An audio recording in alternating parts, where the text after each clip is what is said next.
Hello, everyone, and welcome to Stress Free IEP, the show where we help families build their village to raise their neurodivergent children with confidence and support. I'm your host, Frances Schefter, special education attorney, advocate, and fellow parent walking this journey with you. Each week, we shine a light on the professionals, resources, and real world strategies that can empower you to navigate the IEP process and beyond without stress. Whether you're tuning in live on Facebook or YouTube or listening later on your favorite podcast app, we're so glad you're here. Let's dive in and meet today's amazing guest. Jennifer Brooks is a dedicated speech language pathologist and founder of Unlimited Expressions, PLLC. She holds a master's degree in speech language pathology and is certified by the American Speech Language Hearing Association, which I think is also ASHA, A-S-H-A, with a passion for culturally responsive care and pediatric therapy. Jennifer combines clinical expertise with innovative community-based programming to support children and families through initiatives like sensory pop-up programs and personalized therapy. She empowers young learners and their caregivers, emphasizing inclusion, creativity, and holistic development. Unlimited Expressions works to bridge the gap between therapy and community engagement, making meaningful impact in diverse school and family settings. Jennifer, welcome to the show. Thank you so much for having me, Frances. I look forward to our discussion. Yeah, I'm so excited to have you here. So, a lot of things with speech, you go into the holistic development on the kids. And with Unlimited Expressions, do you just do speech therapy, or what is the business more? No, we are definitely expanding our reach. Initially, it was just a practice that provided speech therapy, but now we provide occupational therapy, tutoring, as well as educational support, and we're starting to do some advocacy work as well. Oh, that's awesome. So you're really expanded to hit the holistic, because Yes. One of the issues we have often, even with IEPs, is like the OT and the speech language, and then the inside the school and the outside the school. And it's just all, piecemealed. And that continuity, I'm sure, is so much more important for kids and families. Yeah. So how do you build trust? I know diversity is a big thing with you, and how do you build trust with families with the diverse backgrounds? Because there's a lot of families out there that unfortunately don't trust professionals because they've been steered wrong or charged too much and stuff. What do you do to build that trust? Well, one thing that I do is really listen to the parents or the families, and, not just listen to respond. You're right, Frances, you had mentioned that families, particularly families of marginalized communities, often don't feel heard or, by schools. So it's important to really be an active listener when you're engaging with families. In addition to that, it's important to build relationship.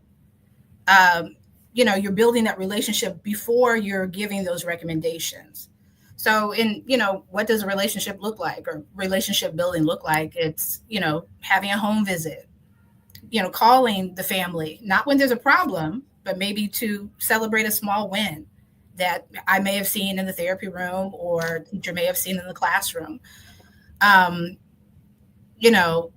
Having discussions with parents at dismissal really are things that can, build trust with families, and it really allows them to let their guard down, so that we can support the child with their academic programming. Right, definitely. And so do you go into the schools, or you're out of the schools programming? We do both. We have partnerships with schools in Washington, D.C., where we provide, the speech therapy and occupational therapy. And then we also have a community-based component where we provide home-based therapy or community-based therapy, for children in the area. That's awesome. So how do you connect them all? like somebody like we say, that they're getting them in home and community and school. Like, how do you work with all the providers if you're not doing all three, which I'm assuming most of the time you don't do all three for one family? Like, how do you guys all connect and make sure that there's the continuity going on? Well, I have an amazing team that all lead with and understand the importance of cultural responsive care. So, oftentimes, as you know, services oftentimes overlap. A child doesn't just necessarily receive speech or OT or just OT. So, we certainly have a collaborative approach where we may, co-treat, or we definitely discuss cases that we share and, determine the best way to support the child and family. Awesome.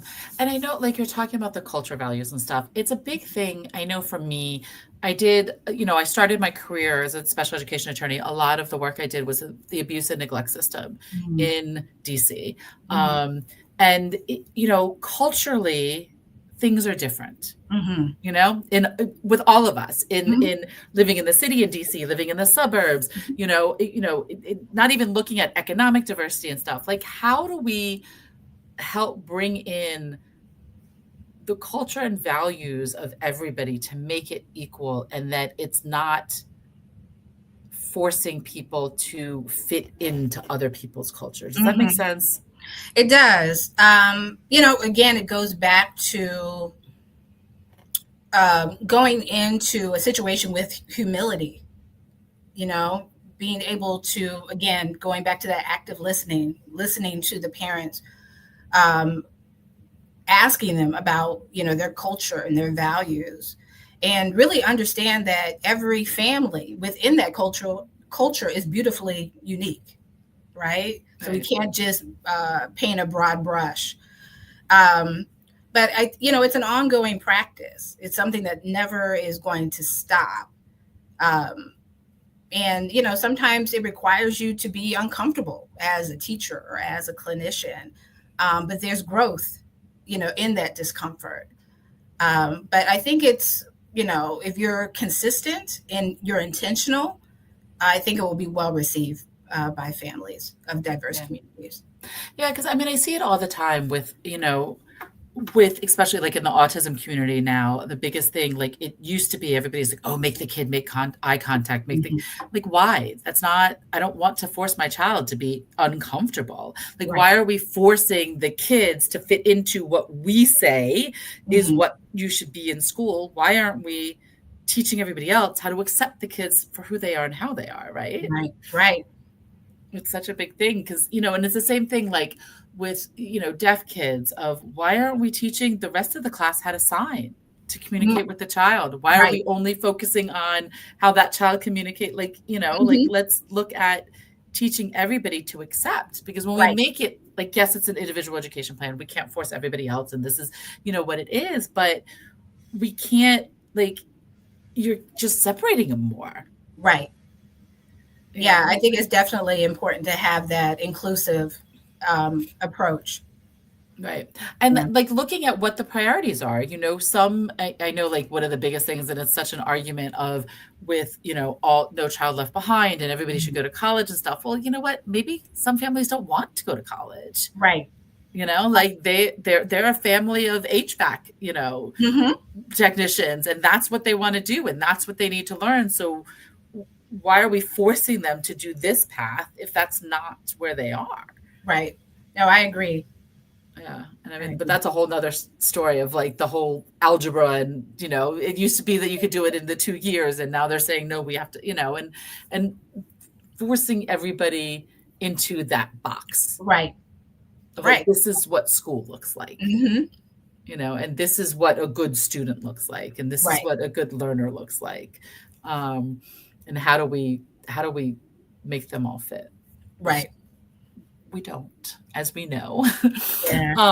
So what are some things that like an IEP team can do to make sure that these culture values and that they're listening to the family and that it matters and it's truly a team, including the family? Yeah.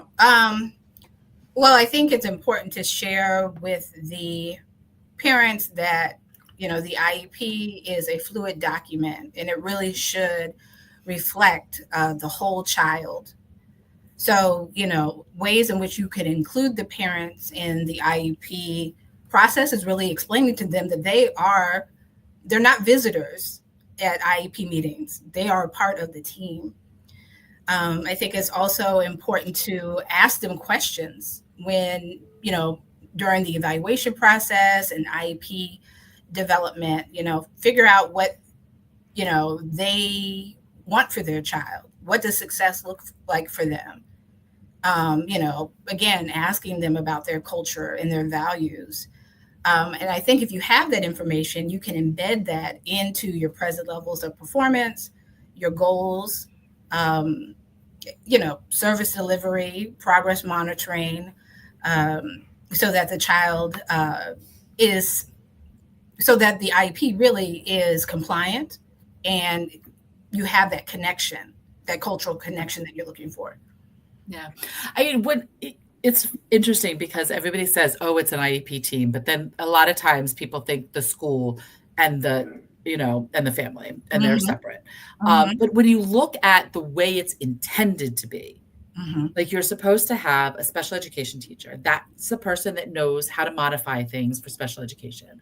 You're supposed to have a general education teacher. That's the person that knows the curriculum. Right. You're supposed to have somebody that interprets the results, so understands the assessments and stuff. And then any service providers, speech language pathologists, OTs, and then the parent who knows the child on a totally different level.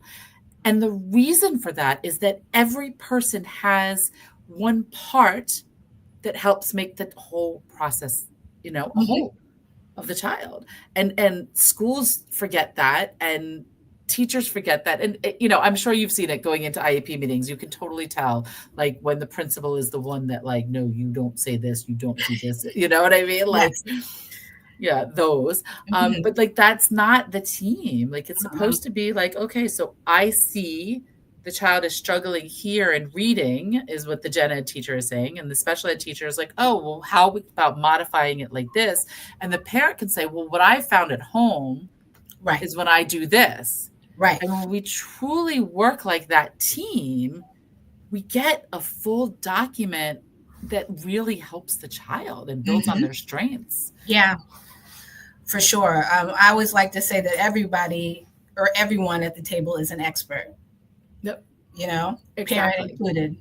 Yeah, 100%. Because the parent's the one that's an expert on their child. They're the one that's known the child for the longest and stuff. And so, like, with speech language pathology, I know it's been a big thing. My daughter started speech in pre-K, and a big thing of, like, dialect or accents. And, like, how do you in speech language pathology incorporate that in so that they're not losing? I don't know how to word this. You know what I'm trying to say, though? I certainly do. So we look at dialects and accents as a communicative difference. It's not a disorder. So, it's not something that we would necessarily address in school, in the school setting. We're looking at, articulation and phonological errors that we can correct, not dialect per se. Because if the child talks like that, more than likely the parent talks like that or uses that dialect, the teacher and the staff could use the same dialect. So is that a disorder if everyone's doing it? Right. No, it's just a communicative difference. Right. And looking at, does everybody understand? Right. It's the reality of, like, I know there's people that, listen to somebody with a heavy accent and they don't understand them. Well, that doesn't mean there's something wrong with the person with this heavy accent. It just, you know what I mean? Like, we need to figure out how to make that work. Right. But I've seen that too many times. Yeah. In schools that, like, oh, well, no, you need to pronounce like this, and this is the right way, and this is how you articulate, and causes issues, right? Yeah. And it certainly can, especially if the therapist lacks that cultural, awareness. they may mark that as an error while they're testing, a particular student. So it's important to, really have a strong curiosity and understanding of the background and culture that you are, supporting. So that, childs don't become over-identified, by schools. I've never even thought of that, of like how true that is, that with SLPs, like yes, it's a standardized test, but there is some margin of, is this truly an error or is it cultural? Right. Like, how do you make room for that though when you do a standardized test? Well, in testing, I think it's important to understand that the test really the standardized score cannot stand alone. You also have to use, additional input in data from teachers and again from families to really determine, eligibility for that particular student. Right. And I know one of the things like they ask is like, well, how much do you understand your child? How much do other people? And I'm like, well, I'm a former special ed teacher. And so like, I understand my kid because I have that ear, and it's also my child. Now, my husband might not always understand as much, now it's different. She's in middle school, but like those are the things of looking at, well, culturally, everybody in our community understands, but outside of, when we meet a stranger, they don't always understand. So how can we address that so that, you know what I mean? That you're not like in your own little box, that you can communicate with the outside community. Yeah, I think it's important for teachers as well as families to understand that there are developmental norms when it comes to articulation. Children acquire speech sounds up until the age of 8. So, if a child's 3 and can't say the R sound, well, guess what? That's developmentally appropriate. You know what I mean? So, and every child develops, at their own time and at their own pace. I think that's important to be mindful of. Yeah. So we talked about, just the whole culture thing, and like how, I'm trying to think of how to word it, just like the communication styles and stuff. Like, how can you, to me, my understanding, and I'm probably totally wrong with SLPs, speech language pathologists, is that you're trained, like, this is the way you need to teach, and this is the curriculum you need to use, and this is how you need to do it. How do you make that, like, how do you tweak it to incorporate communication styles? I think it's important to understand that, certain dialects and communication styles have their own rules. So, again, it goes back to really having an understanding of the child that you are supporting. Does the child speak African American English? That has been proven to be a form of communication, a strong form of communication that has its own rules. So, again, understanding elements of African American English can really help you when determining, how best to support the child in the therapy session. That makes sense. Yeah. And it's kind of, what's coming to my mind is that, like, teaching the child, there's nothing wrong with how you speak. This is how we speak at home. However, when we're in this type of setting, it's different. It's like what I say to my daughter.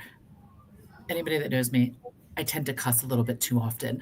And, but, my daughter has done it at school, and I'm like, she's like, but you cuss at home. I'm like, yes, but I cuss at home. Right. And that's different. I would never cuss in a courtroom. Just like you can't cuss at school. You know what I mean? Like, it's like, but that's the thing. Like, we can talk when we're talking to our friends, right? Her favorite IDK, they all talk in like the letters these days, like they're texting, is acceptable. But when you're in a professional setting. Right. So that's, what we would call code switching, having that, I guess, linguistic flexibility to speak one way when you're in a certain environment and then switching it up when you're in another more formal environment as well. And I'm assuming that's something you work with when you work with kids and build their therapies. You can, our role as a school-based speech pathologist is to help children access the curriculum. So we're working on vocabulary development, sentence structure, grammar. A variety of different language concepts can be addressed as well. The understanding of language, being able to answer questions, be it concrete questions, abstract questions, being able to listen to directions that the teacher gives you, and be able to complete them in sequential order. Like those are the type of goals that a lot of the students have, so that they're able to, complete classroom assignments and engage appropriately, with the teacher as well as their peers. Right. Which I know it was a big thing. It used to be like pragmatic language. It was like, oh, that's social. That's not school. And now finally, like they understand, like, no, it is. It's a Because big part. if you're not able to communicate with your peers, you can't work on group projects and school. There is a big social aspect of school, For sure. and development. Yeah, and the demands change, as a child matriculates through school as well. Yeah, which is why I know I've seen a lot of change with pragmatics that in elementary school, it's not as noticeable because they're still, all kids are learning and developing. But then like what I've seen mostly is fourth grade, you start seeing the little bit of the twerk, the quirkiness of the kids. And then middle school, it just like, I don't know, middle school is just not fun. Let's just put it that way.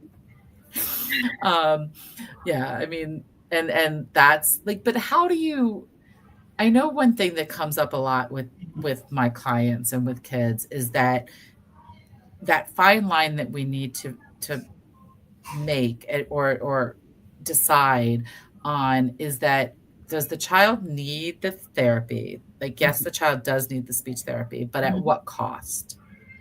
So in other words, so like when you hit to middle school, so I'll use my daughter as an example. Today, we actually had her 45-day review for 6th grade, just this morning, right?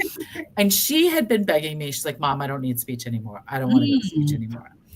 And it's like, okay, well, I see that she still needs the social pragmatics, but she was being pulled out of her resource room, which, okay, she's not missing curriculum and structure, but she needs that extra resource room time to catch up on assignments and to use her extra time.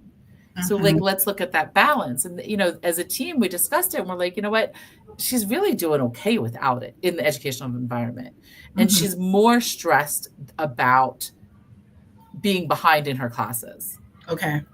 And feeling different. And so that's where I come with like, where I talk with clients a lot of like, well, what is it that you want for your child? Because yes, we can get them qualified and need speech, but at what cost? So how do you work with clients in balancing that? Well, I love to hear that your daughter is able to advocate for herself. Yes. And that's awesome. That's an awesome skill to have. And that's a skill set that, speech pathologists, try to teach their students. But as far as a child needing services, I think for a school-based speech pathologist, you have to look at, what is the educational impact? Right. Will the child improve if the child gets that support in the area of speech and language? If that support is removed, will the child regress? So I think those are some things that, you need to keep in mind when determining, whether or not a child needs services. And, it's not a decision that's made just with one person, going back to that team collaborative, engagement. It's important that everyone shares their concerns regarding, adding a service or removing a service from a child's IEP. Yeah. And that's exactly what it is. It's like, will she regress? Probably not, but we have outside services also, you know what I Mhm. mean? But Mhm. but she's struggling to get her assignment, like every single teacher, assignments in on time, assignments in on time. So even though it was once a month, it was kind of like it was just she felt she needed that period. She needed that extra time in that classroom. Mhm. Mhm. Um, and it was actually funny because she refused services in October, and the speech pathologist emailed me and she's like, your daughter refused services. I'm like, yeah, I know. I told her to tell you to put in the service tracker that she refused Oh, I service. love it. you know, which kind of didn't remember all of those pieces, but like, Right. it was like, it's okay. I'm fine with her, like you did. Cause I know, especially people know what I do for a living, being an Mhm. English Oh, teacher. yes. So like, the teachers, so they're like a Mhm. little sometimes, and I'm like, look, I'm realistic though. Like, Mhm. yes, you need to follow what you need to do, but you can't force my kid to do something. I know that firsthand. Yeah.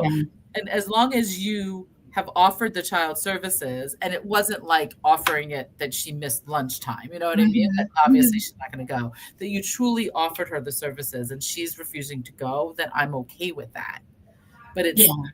that's the fine line we also have to look at as like, Right. are you truly offering the services Yeah. or because I've seen, speech language pathologists say, well, they'll never come. I'm like, well, when do you go to pull them? Well, Right. we go to pull them at recess. Well, why do you think the child will never come during recess? Mhm. Like, is that the best use of time? Right.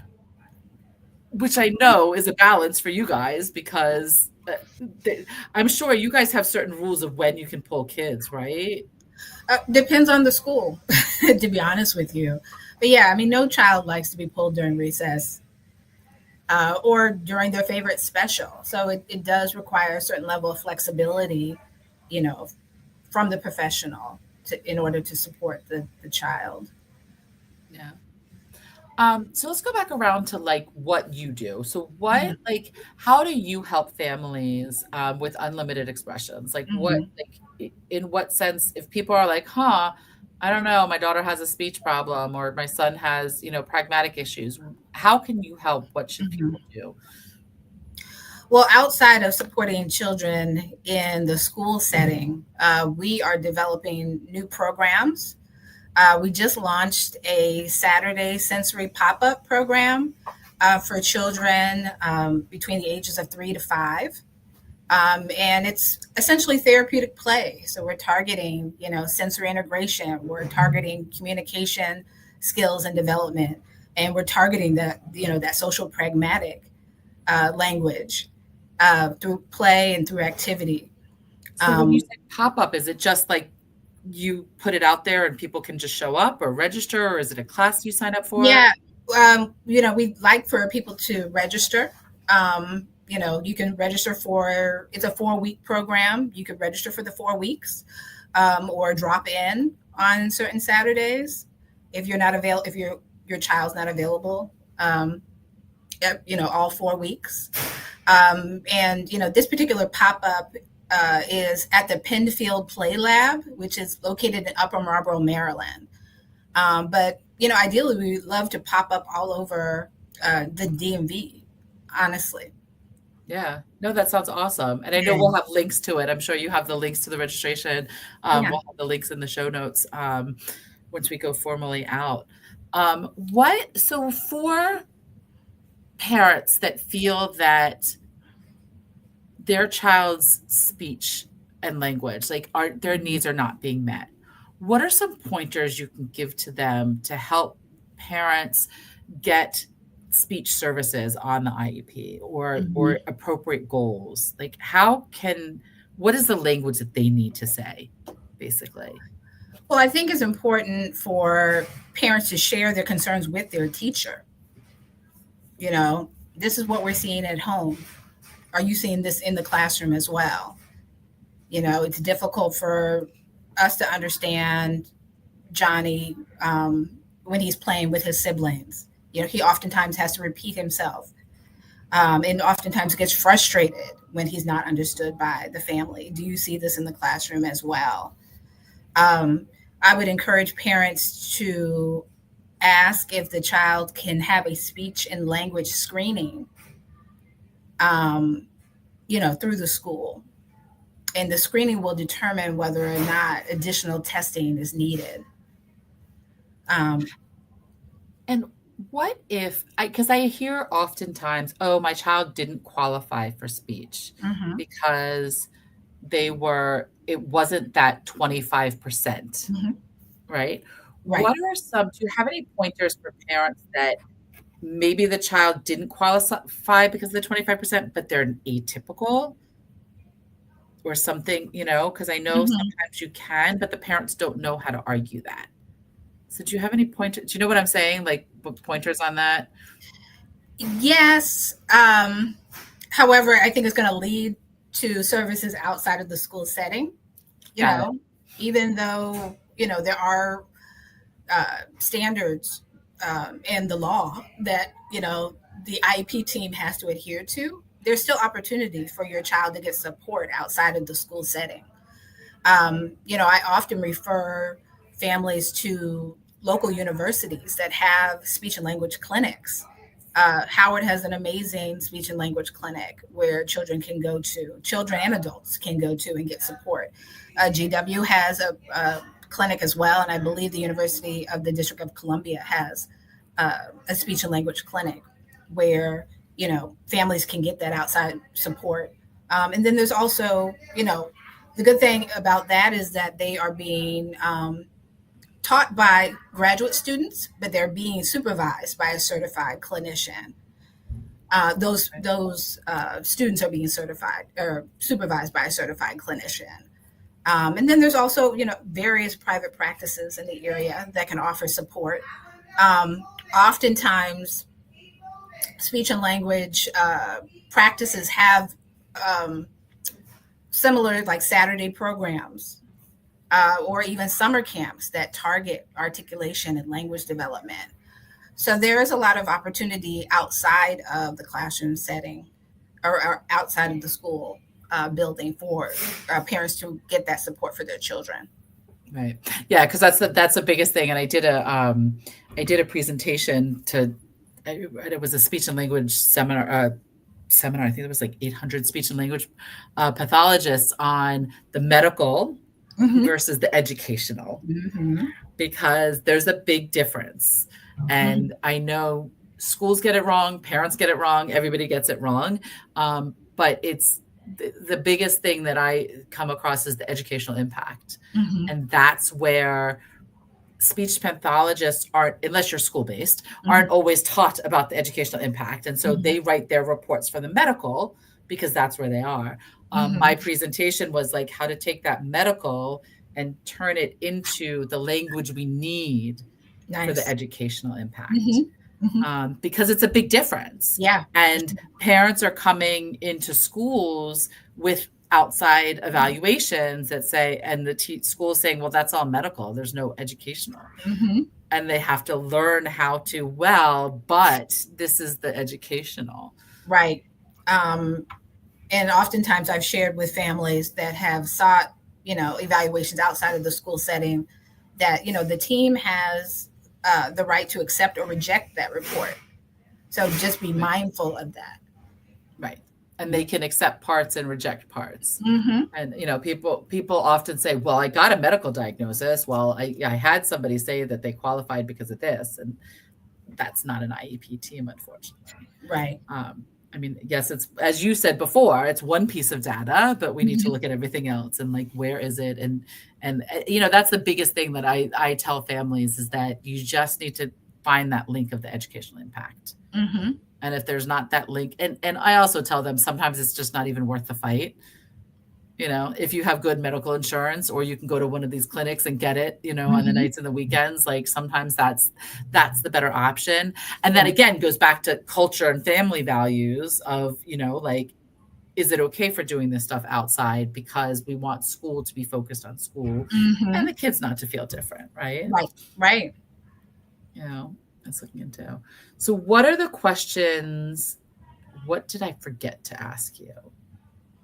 Is there anything that you're thinking? I'm sorry, not to put it on the spot, but I would like to ask that. Yeah, like, what is there that you're like, oh my God, the community needs to know this, because the idea of this show is to help families build a village. So what Sure. like points do you have to help families build their village of when to contact an SLP or what to say? Mhm. And yeah, what questions did I not ask? Um, well, I think that it's important for both, families and schools to understand that, when dealing with children, cultural responsiveness isn't something that's extra, it's essential. Um, you know, Ways in which your child can feel affirmed is, it doesn't have to be a grand gesture. Um, you know, Greeting a child in their native language when you see them in the hallway, complimenting a child on their hairstyle, are ways in which a child can feel seen. Um, Cultural responsiveness really is an ongoing process of curiosity, and, I guess, teaching with intention. So I think it's just important that, both teachers and families, or the educational team and families, understand that, it really should be incorporated in everything that you do.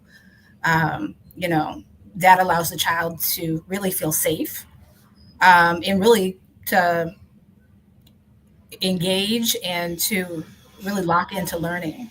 Yeah, and feel like they belong, that they have a Hmm. place, right? Because I Yeah. know that's a big thing, like, Hmm. trying to not feel different. Yeah. So, yeah.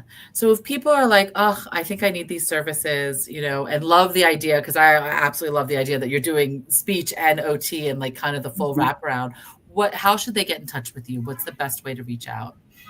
The best way to reach out is to schedule a free 15-minute consultation through my website, which is unlimitedexpressionsllc.com. You'll see a scheduling link on the service page. Um, we would love to talk to you about your concerns or your needs for your child. In addition to that, we're starting a Facebook parent collective, Ooh, nice. which is just a great um, resource and the ability for us to kind of create community uh, for children and families. We'll oftentimes have guest speakers come and talk through the collective as well. And a little further out, we are going to have a parent cohort where we're going to essentially help them understand the IEP. Um, Yeah. yeah, and really encourage them to, advocate for their child. Yeah. And Yeah. that's how this show came about. It's all Yeah. about educating, right? And Mhm. advocating. So Jennifer, thank you so much for being on the show and sharing all of your wisdom with our audience. Thank you so much for having me. I had a wonderful time. And thank you all for joining us on this episode of Stress Free IEP.